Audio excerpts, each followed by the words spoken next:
Lahumul Fatihah. A'udzubillahi minasyaitonir rajim. Bismillahirrahmanirrahim. Alhamdulillahirabbil alamin arrahmanir rahim maliki yaumiddin. Iyyaka na'budu wa iyyaka nasta'in. Ihdinas siratal mustaqim. Siratal ladzina an'amta 'alaihim ghairil maghdubi 'alaihim waladdallin.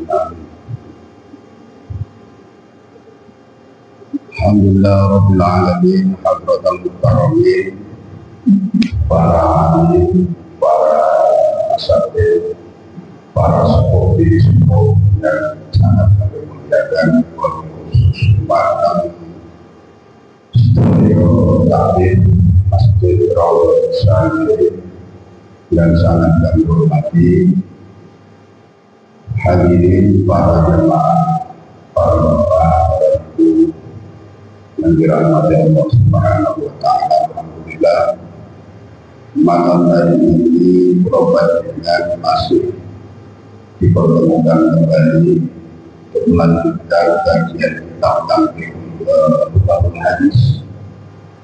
Mudah-mudahan kajian ini diberi hidayah, taufik, rahmat, futuh dari Allah Subhanahu wa Ta'ala, dan mudah-mudahan jadi ilmu yang manfaat, maslahah, barokah dunia wal akhirah. Salawat serta salam semoga dilimpahkan pada junjungan kita Rasulullah Muhammad sallallahu alaihi wasallam, para keluarga beliau, zuriat beliau, mudah-mudahan dan bersyafaat di dunia wal akhirah. Amin ya rabbal alamin. Bismillahirrahmanirrahim. Qala al-mu'allif rahimahullah ta'ala wa 'ala bi ulumihi wa amadana bid-darin. Wa qala lahu Dawud Sopo'an Nabi Kajian Nabi Sallallahu Alaihi Wasallam, man utawi saban wong iku akroba lamun mulyakaken sapa man aliman ing wong alim,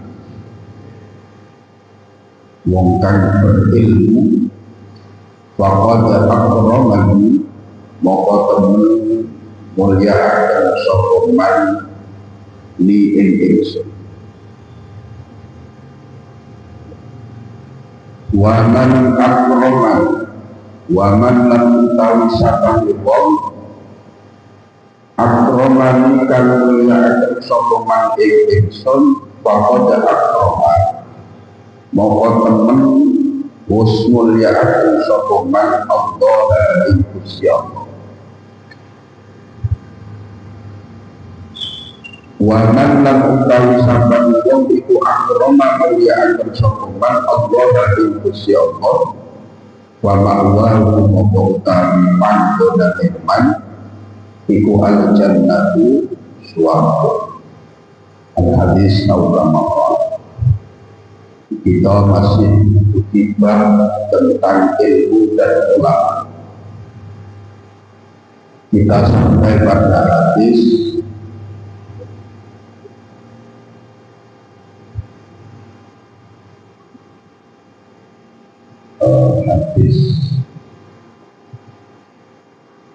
diriwayatkan oleh Al-Khatib Al-Baghdadi dari Jabir radhiyallahu anhu. Di dalam hadis ini hadirin dijelaskan, man akrama siapa yang memuliakan orang alim. Orang alim adalah orang yang berilmu. Di sini tentu konteksnya adalah, kalau melihat sebabnya adalah sebab isnah bentuknya umum.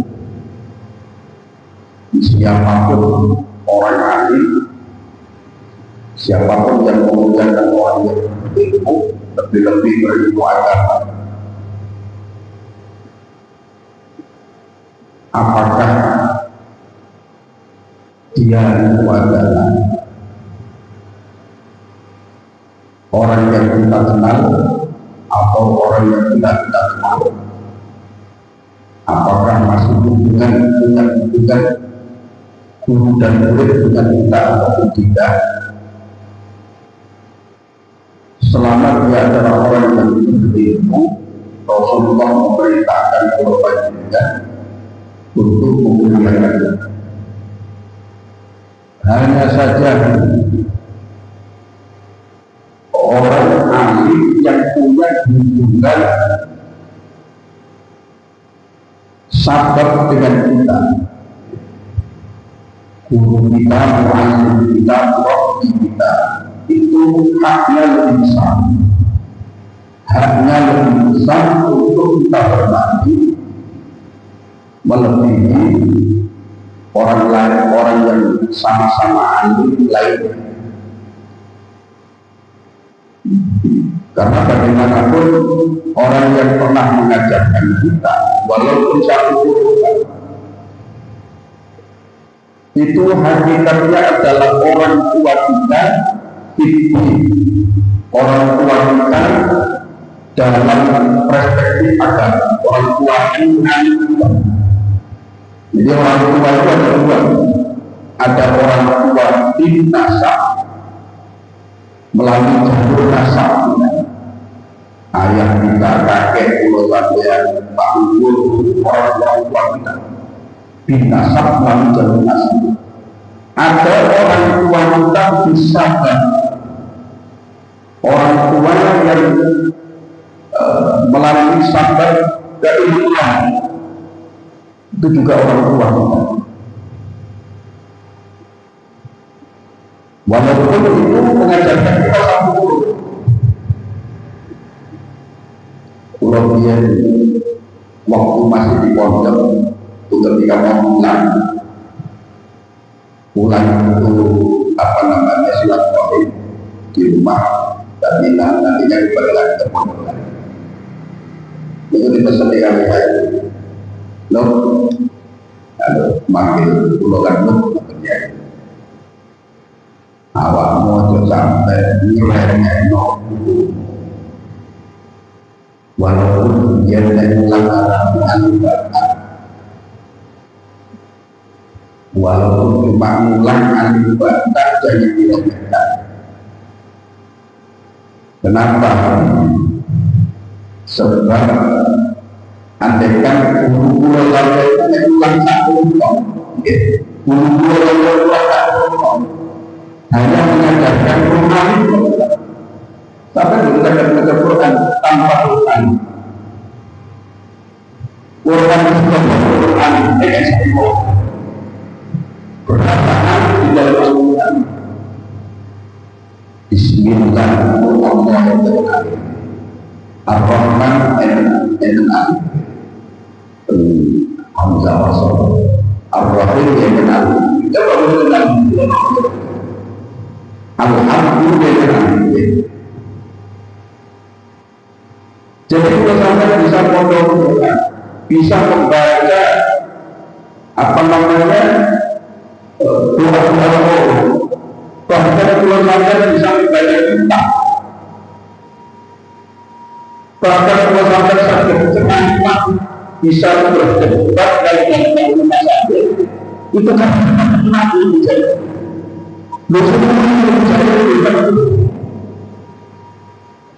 Kadang-kadang mengajar tulis moto Quran kita, moto kitab kita, ya jadi tokoh di masyarakat kita lupakan kita yang mengajarkan alih bantah kepada dosa.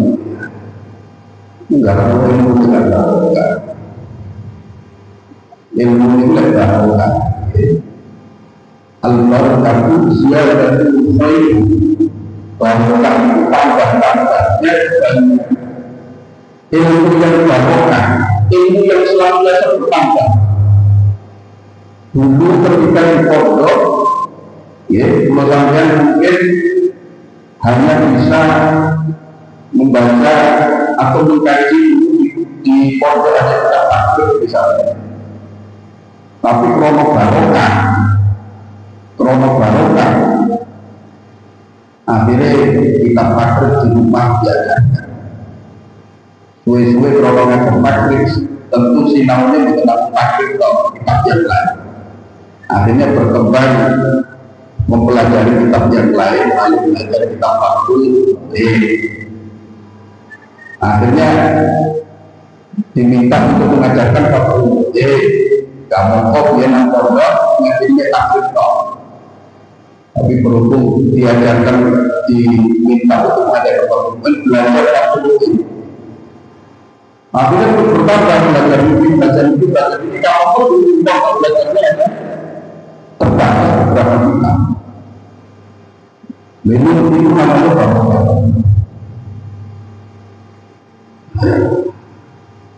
Ini diantaranya adalah karena kita memuliakan diri kita. Kadang kalau sampai begini, mungkin bukan mudah tinggi, bukan kita. Kita ini gara-gara tahu dia itu imensal, dia ini terkenal, dia ini lebih terkenal dari guru kita, dia ini lebih populer dari guru kita.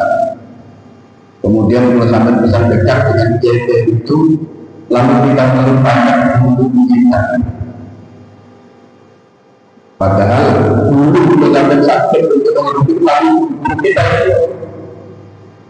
Nah ini jangan sampai terjadi. Ya. Kita tetap memuliakan siapapun ulama selama dia adalah seorang ulama yang diberikan ilmu oleh Allah Subhanahu wa Ta'ala.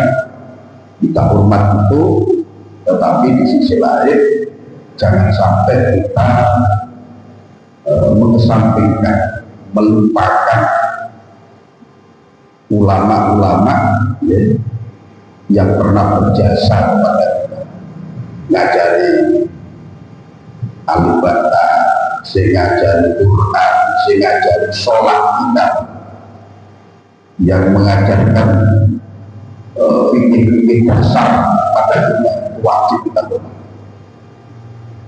Kalau di kitab taklim muta'alim, kitab taklim tahun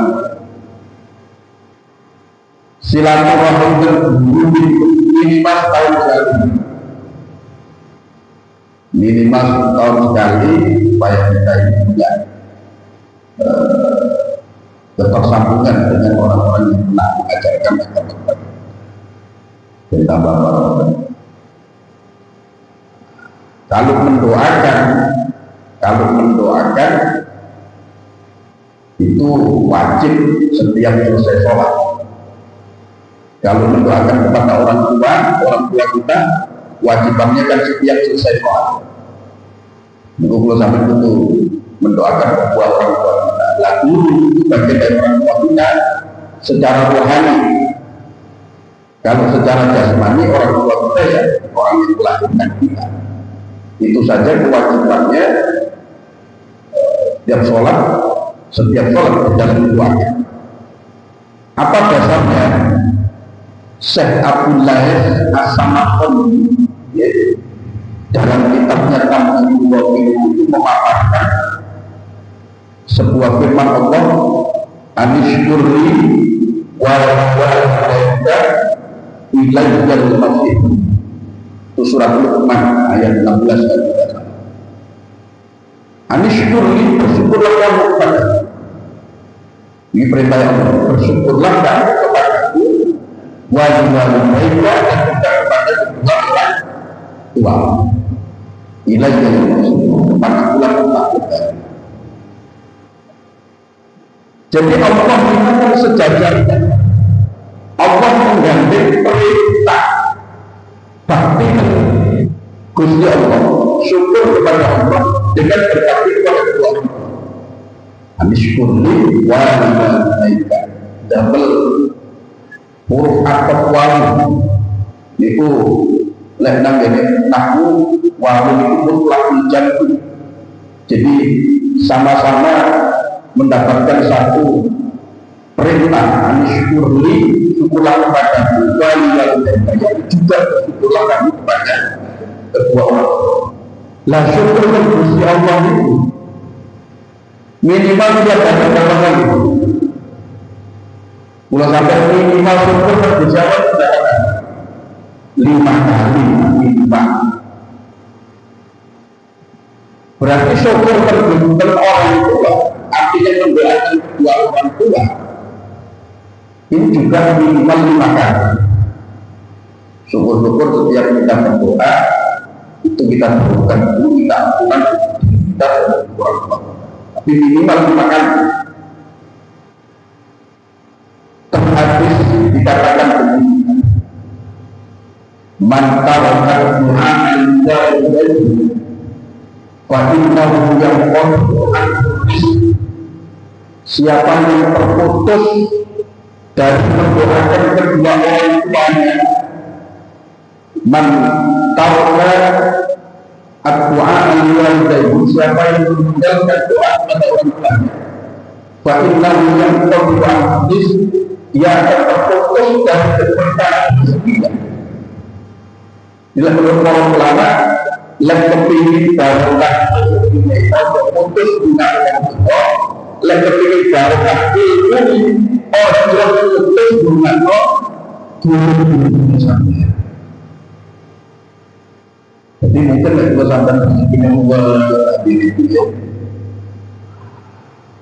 rezeki kalau sampai mungkin salah satunya kalau sampai dungo ini putus setiap sepuh, tidak setiap selesai sholat minimal itu kita dungo ini setiap selesai sholat kita ini berdoa kepada dua orang tua.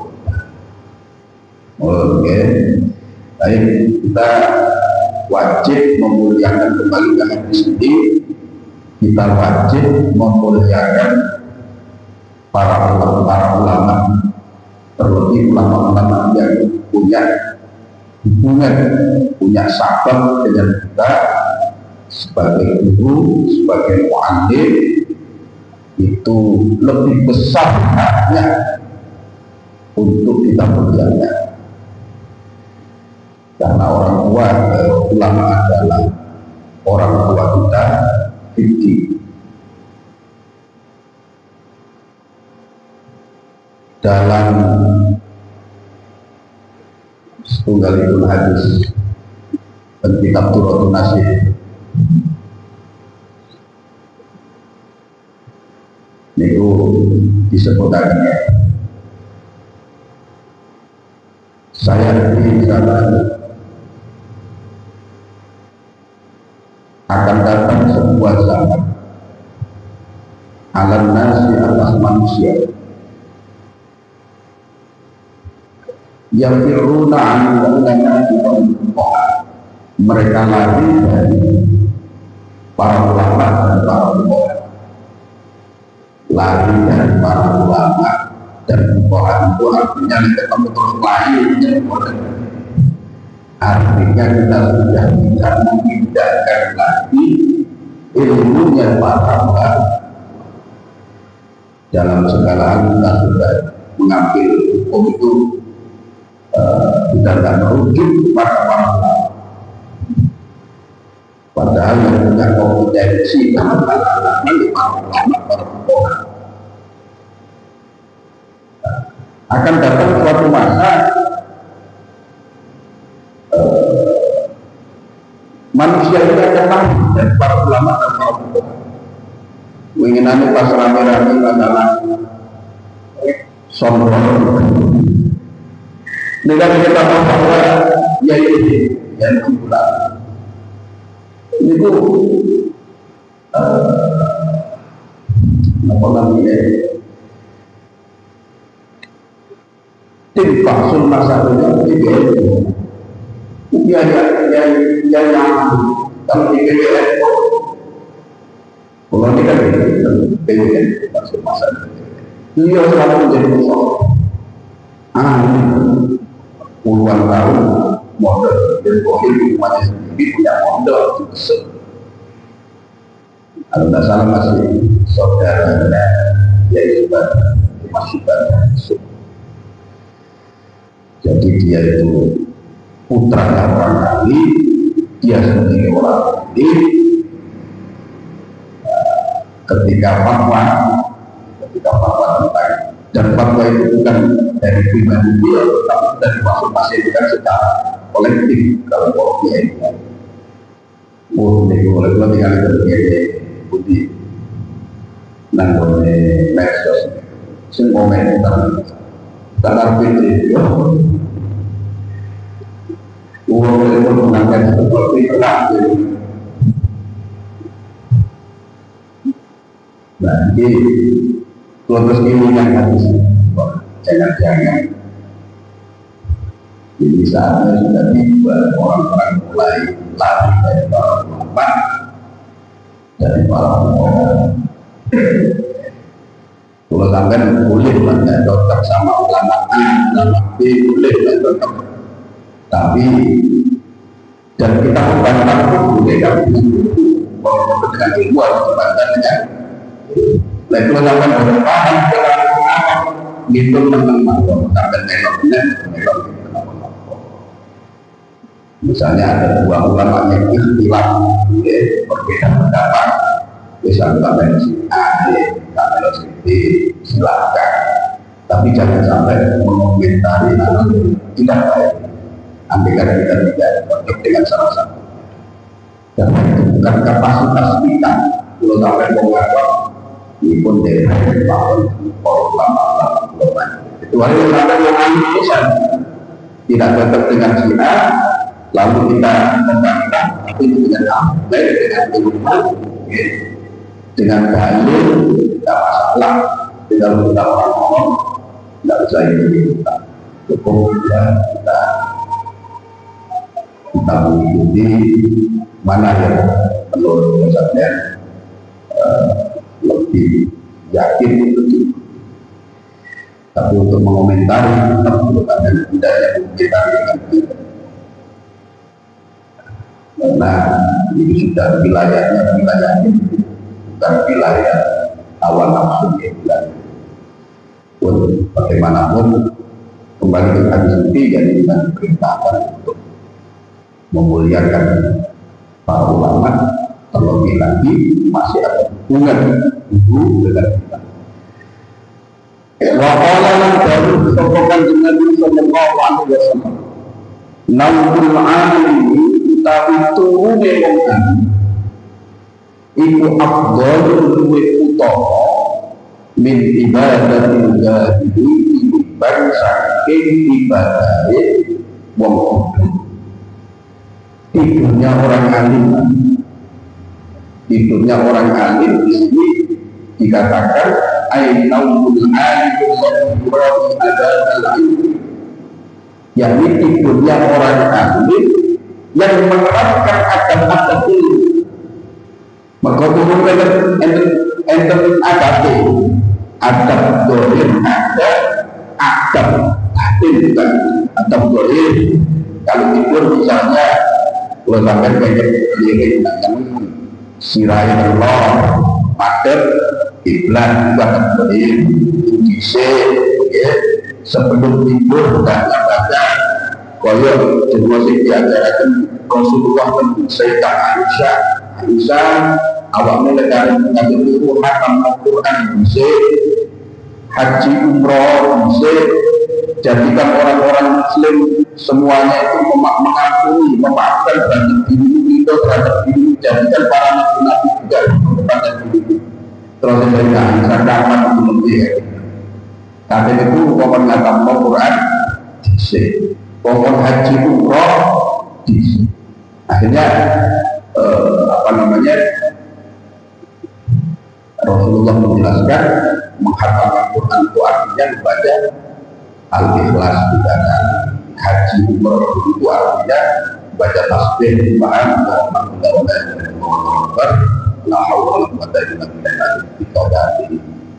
orang-orang muslim semuanya supaya hidup terhadap kita dimohonkan ampun. Astagfirullahaladzim wa walidayya wa ashabuhu wajibati alaihi wa jami'il muslimin wa muslimat ahya'i para nabi-nabi itu juga kita baca sholawat kepada Rasulullah dan kepada para nabi Muhammad wa ala jami'il anbiya wal mursalin wa alihi wa sahbihi ajma'in. Minimal itu. Niku adab zahir sebelum tidur wudu dulu uang itu lek. Sebab kita tidak tahu apakah kita tidur itu bisa banyak kembali atau tidak. Banyak sekali orang-orang tidur itu banyak sekali tentang orang kalau meninggal dalam keadaan suci itu terhitung mati syahid. Ya, orang meninggal dalam keadaan punya wudu itu mati syahid. Orang mati syahid itu bebas siksa kubur dan juga insya Allah mendapatkan keringanan di akhirat. Ini nantinya syahid akhir. Mal jenazahnya atau jenazah sebagaimana biasa, tapi statusnya sebagai orang yang mati syahid.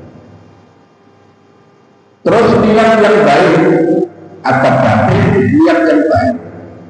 Bismillah, niat dulu supaya engkau bengi iso ibadah.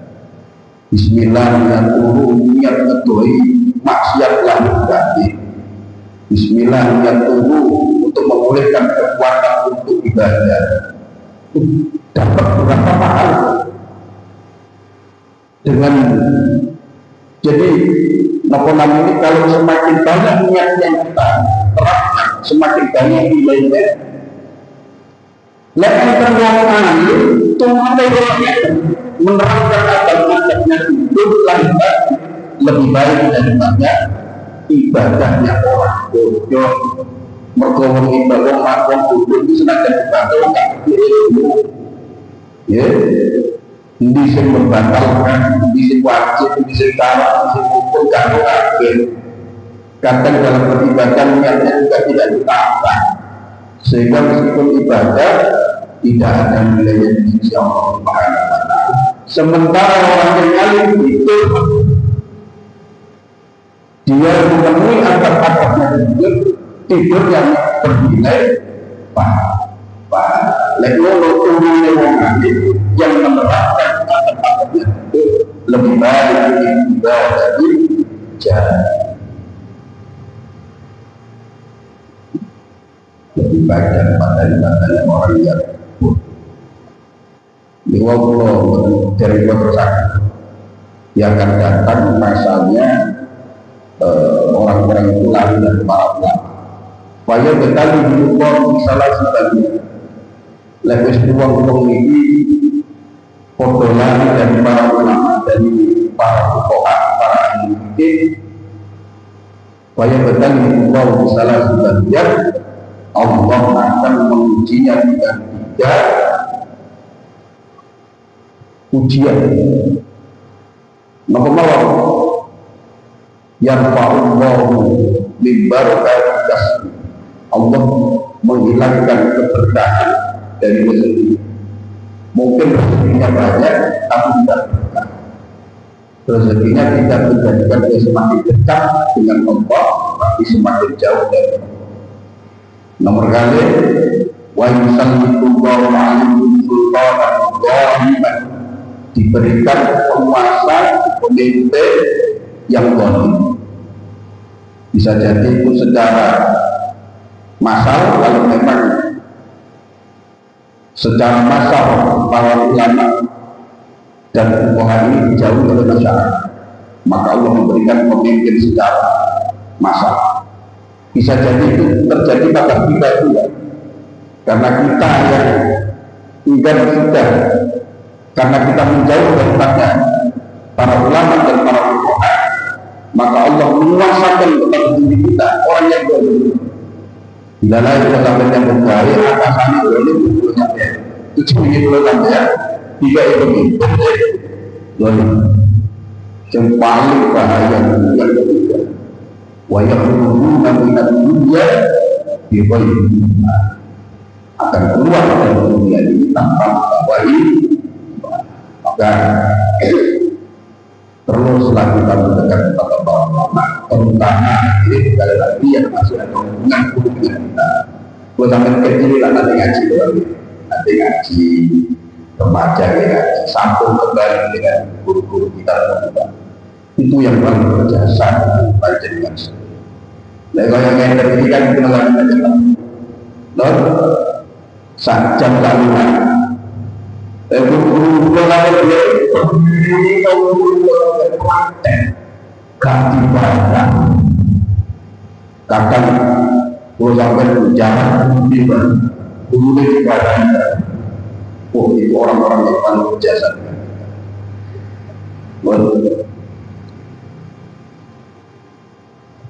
Wa qala Nabi sallallahu alaihi wasallam.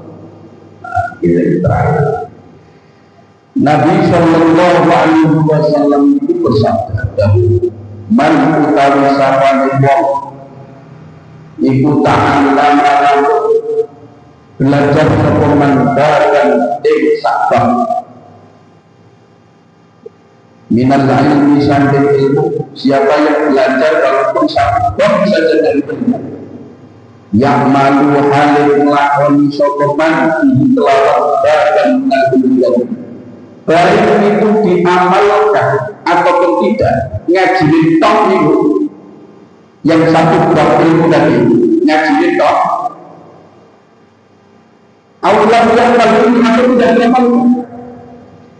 Jadi dia belajar satu bab, ngaji satu bab, apakah bab itu nanti diamalkan ataupun tidak, ngajinya saja karena bola menunjukkan dia, karena membawa kota itu, ibu abdolan itu dorong di ayusan dia kita nabi itu sholat semua al-barokah akhirnya semua apa dalam bentukan sholat sunnah itu lebih baik, maksudnya lebih utama, maksudnya dari sisi pahala lebih utama pahalanya dibanding dengan sholat sunnah 1000 rakaat. Meskipun sholat sunnah 1000 rakaat sudah mengumumkan ilmu saja, tapi dibanding dengan belajar walaupun cuma 1 bab, walaupun hanya 1 jam paling dengan 1000 rakaat lebih utama ngaji wabah. Kita ini terlihat sampai luhur, sampai rumah, kadang sampai minggu, sampai tubuh barang. Om sampai musuh itu kadang-kadang ketua. Ini berarti penimbangannya 1000 rakaat. Kenapa? 1. Orang kalau ngaji walaupun sampai belajar itu banyak bukan ada kekuatan di dalamnya. Ini sangat bisa mengajar kepada siapapun, sehingga orang bukan hanya dengan yang dunia menjadi baik dan benar, tapi juga bisa memberi ibadah itu kalau manfaatnya bukan hanya bagi kita, tapi orang itu lebih manfaat daripada ibadahnya untuk diri sendiri. Kalau sholat 1000 rakaat untuk siapa? Siapa sih itu? Dia juga sampai diri tak lihatnya tidak bisa merasakan nikmatnya sholat 1000 rakaat. Berbeda dengan itu. 1. 2. Orang yang belajar ilmu itu masa depan itu bisa merubah pola pikir, pola perilaku, pola ibadah selamanya. Misalnya dengan belajar ilmu sahabat, wangi hubungan perilaku salah dan tidak sah. Begitu belajar sahabat selamanya sampai meninggal 20 sampai 4 jam. Jadi bisa merubah. Tapi kalau sampai sholat, sebelum sholat belum paham dulu, selesai sholat kita perkataan itu. 2, 3. Jadi ilmu ini untuk apa namanya? merubah segala pola pikir dulu sampai dengan ada pola pikir dulu sampai sangat berubah dari yang kita baik menjadi baik. Pola perilaku kita juga demikian. Kalau kita mendapatkan ilmu akhlak akan berubah dari yang kita baik menjadi baik. Pola ibadah kita juga dari yang kita tak menjadi benar. Inilah keutamaan Pulau Campuran Jenengan untuk belajar. Itu besarnya keutamaan ngaji ini, meskipun sawangannya wilayah gak butuh khusyuk. Gak khusyuk kalau nilai sholatnya 5 menit, khusyuknya cuma 2 detik, nilainya cuma 2 detik itu. Khusyuknya 1 detik, 1 detik itu nilai sholat berpanjang. Kita kalau ngaji itu juga dilakoni, saya ngaji kita itu nilai seperti itu, apalagi kan nanti tidak mau.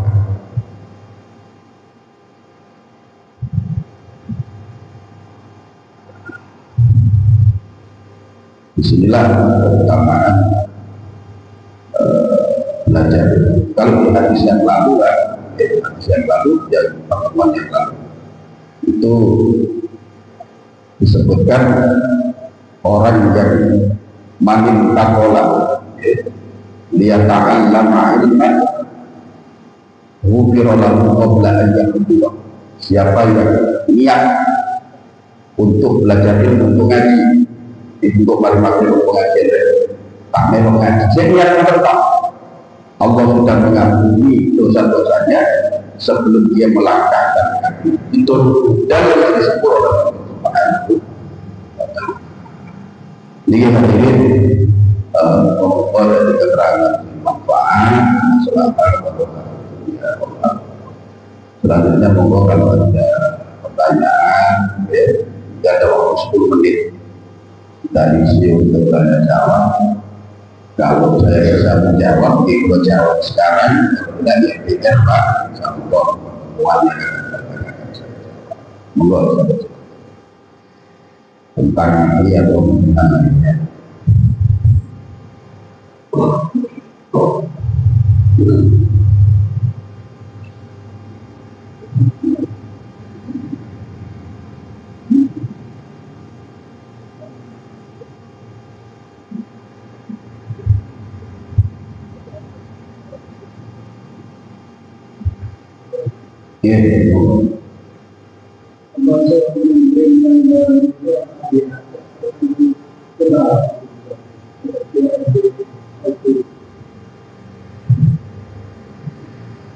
Kalau di dalam hadis itu tidak ada penjelasan apakah mulai besar sampai ke bawah diuji dengan pemimpin yang memberi, tidak ada penjelasan. Para ulama juga tidak menjelaskan apakah demikian, tidak.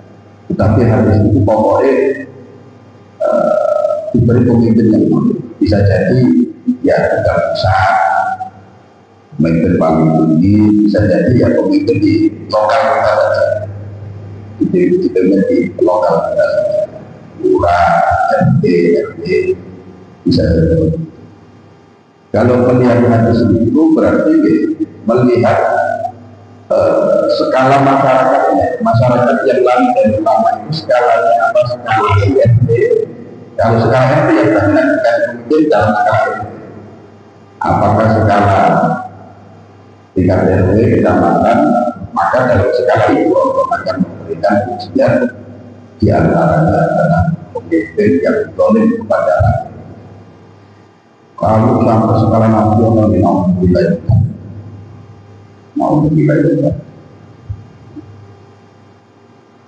ujian ini bagaimana enak.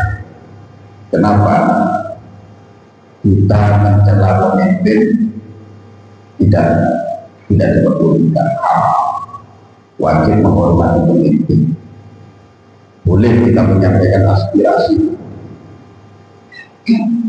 memberontak juga haram.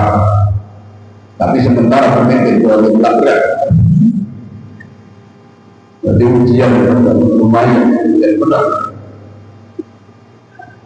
Sehingga kita harus bersabar sampai terjadi prosesi pergantian pemimpin berikutnya. Nah, monggo yang lain. Iya, monggo. Assalamualaikum warahmatullahi wabarakatuh. Waalaikumsalam.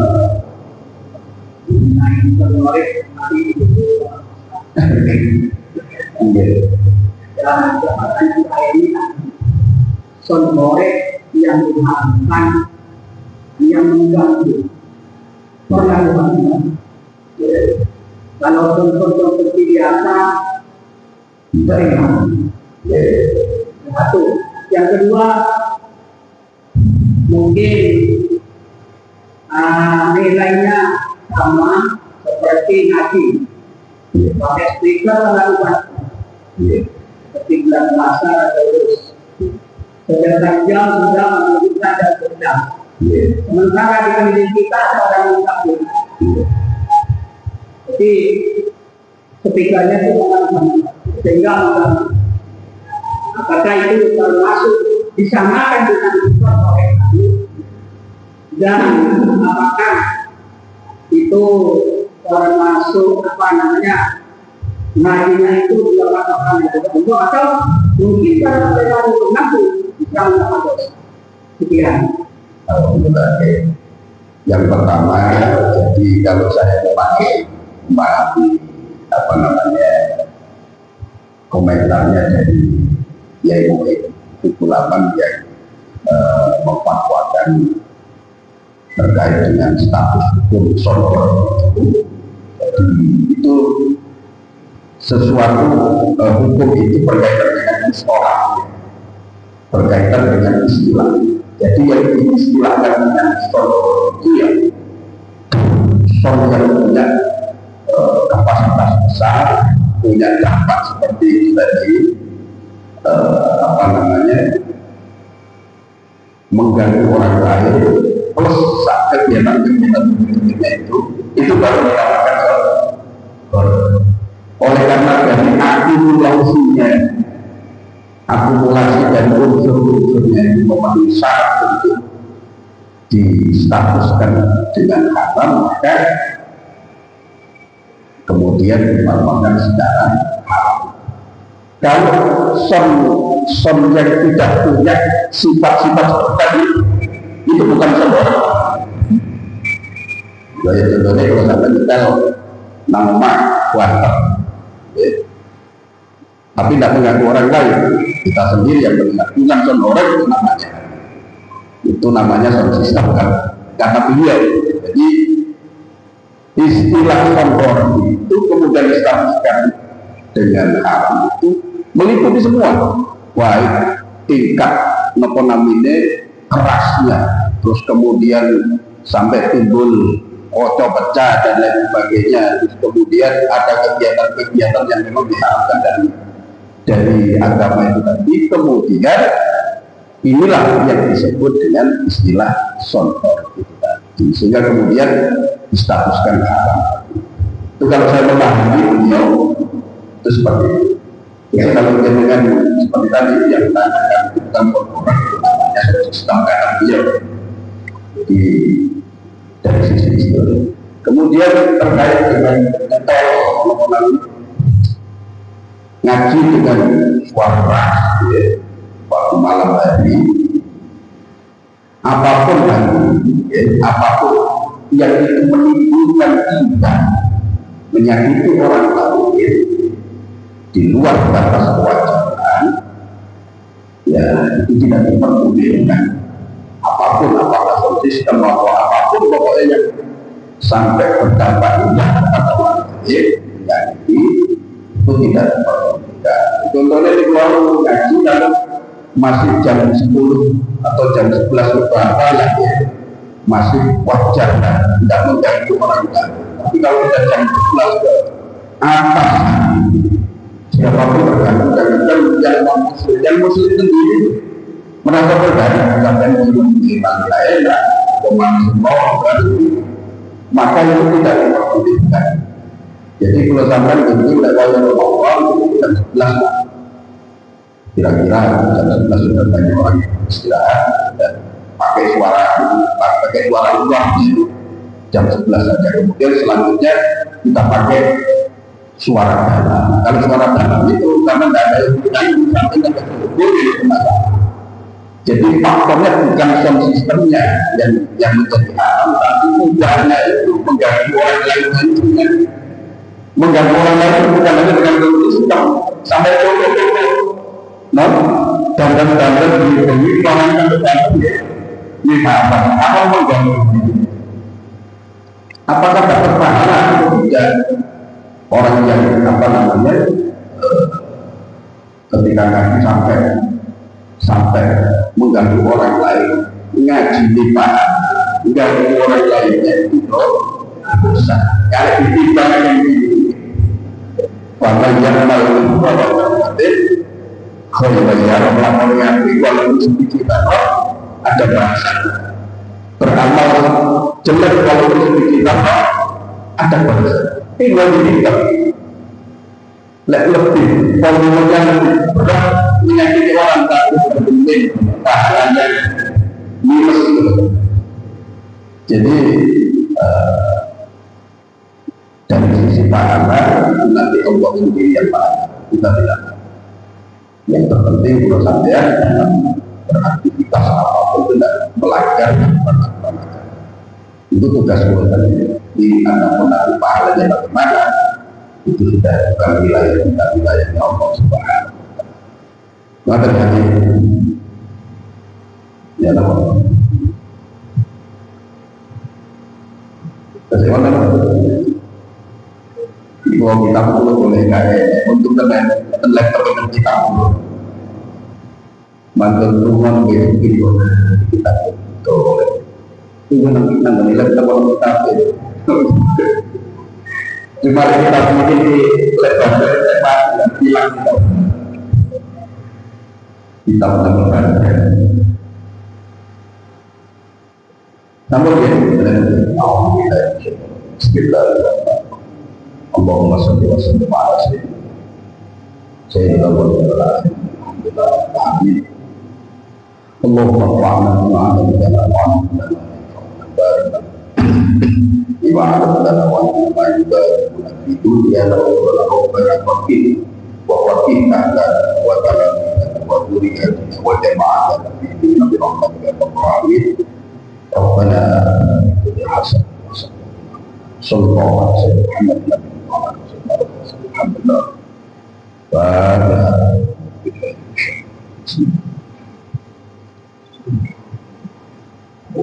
Demikian